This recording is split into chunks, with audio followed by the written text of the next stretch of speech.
Pour vous expliquer plus en détail ce qu'est le biais narratif, on va prendre une citation qui vient d'un bouquin de Nassim Nicolas Taleb, qui est à l'origine un trader de Wall Street, qui est devenu essentiellement un philosophe et qui a écrit un bouquin qui s'appelle The Black Swan et qui traite de tout un tas de biais dans la façon dont nous allons percevoir différents événements. Et cette citation en particulier mentionne le biais narratif. Je cite Nassim Nicolas Taleb. Le biais narratif concerne notre capacité limitée à observer des séquences de faits sans superposer une explication, ou, de façon équivalente, sans imposer un lien logique, une flèche de connexion entre ces faits. Les explications nous permettent de lier les faits entre eux. Elles nous aident à les mémoriser, et elles nous aident à faire sens de ce que nous observons. Le danger de cette tendance apparaît quand elle augmente notre impression de comprendre. Fin de la citation. En d'autres termes, quand nous observons une séquence d'événements, nous avons un besoin profond, un besoin humain, de pouvoir déduire une chaîne de cause à effet entre ces événements. Nous voulons pouvoir raconter une histoire qui explique ce que nous voyons de façon cohérente, même quand les événements que nous avons observés sont a priori aléatoires, sont une coïncidence, ils ne sont pas liés entre eux. Évidemment, vous avez un effet de renforcement avec ce dont on a parlé la semaine prochaine, qui est le biais de confirmation. Voyons ensemble plusieurs exemples du biais narratif en action. La première chose concerne la météo. Et si vous revenez aux peuples anciens, tous les peuples anciens avaient une explication pour expliquer pourquoi est-ce que la météo existait. Pourquoi est-ce que certains jours il faisait beau, pourquoi est-ce que certains jours il pleuvait. Bien souvent, il y avait une explication surnaturelle, il y avait l'esprit de la forêt, il y avait un dieu, etc. Encore plus surprenant, bien souvent, on pouvait mettre en place des rituels.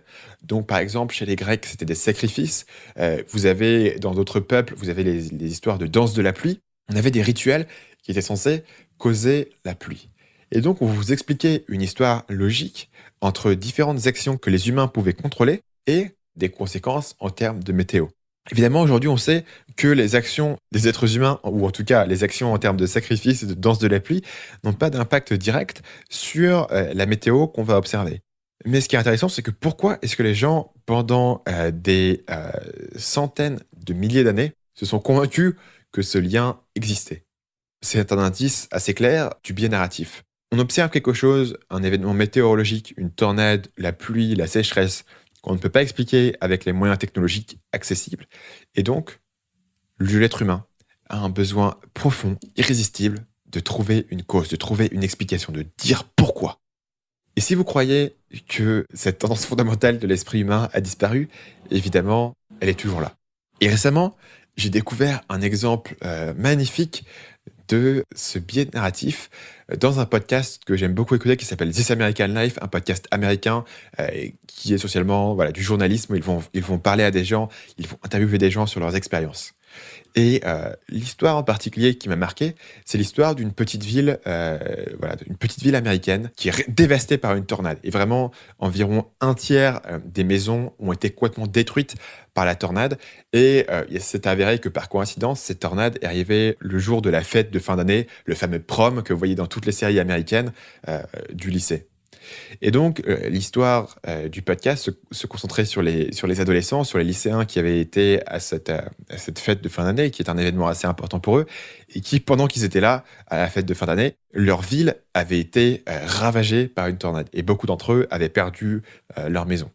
Ce qui est intéressant, c'est que plusieurs des adolescents qui ont été interrogés étaient convaincus d'avoir causé la tornade. Donc, il y avait en particulier une jeune fille qui avait plaisanté avec une de ses amies qu'il ne se passait jamais rien dans leur ville, et si au moins il y avait une tornade ou un cataclysme ou un séisme, au moins ça mettrait un peu d'animation, ça mettrait un peu d'ambiance, et on pourrait au moins, quelque chose au moins pourrait se passer, on s'ennuierait moins dans cette petite ville de Pouilleux. Et elle avait fait cette blague-là quelques jours avant la tornade. Et elle était convaincue que Dieu ou les événements surnaturels ou le karma l'avaient punie en envoyant la tornade, puisque tu crois qu'une tornade c'est si marrant, boum, voilà une tornade. Évidemment, ça n'a aucun sens vu de notre point de vue, mais d'un point de vue humain, en fait, c'est une relation qui est assez logique à faire. Il y avait une autre anecdote d'un jeune garçon qui avait eu beaucoup de malchance sur les dernières années où son père était mort, ils avaient plus d'argent, ils avaient perdu leur maison, ils avaient dû déménager dans une plus petite maison dans un autre quartier. Il avait subi tout un tas de malchance, de difficultés dans ses années de lycée.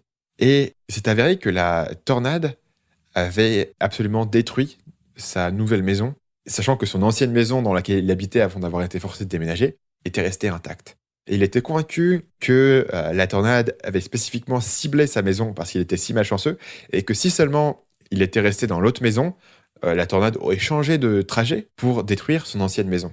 Évidemment, encore une fois, le fait que des lycéens dans une petite ville américaine expliquent une tornade dans leurs circonstances personnelles nous semble absurde. Mais ça indique ce biais très humain et qui est de expliquer les événements aléatoires, les événements incontrôlables, les événements complexes par une suite d'éléments narratifs simples.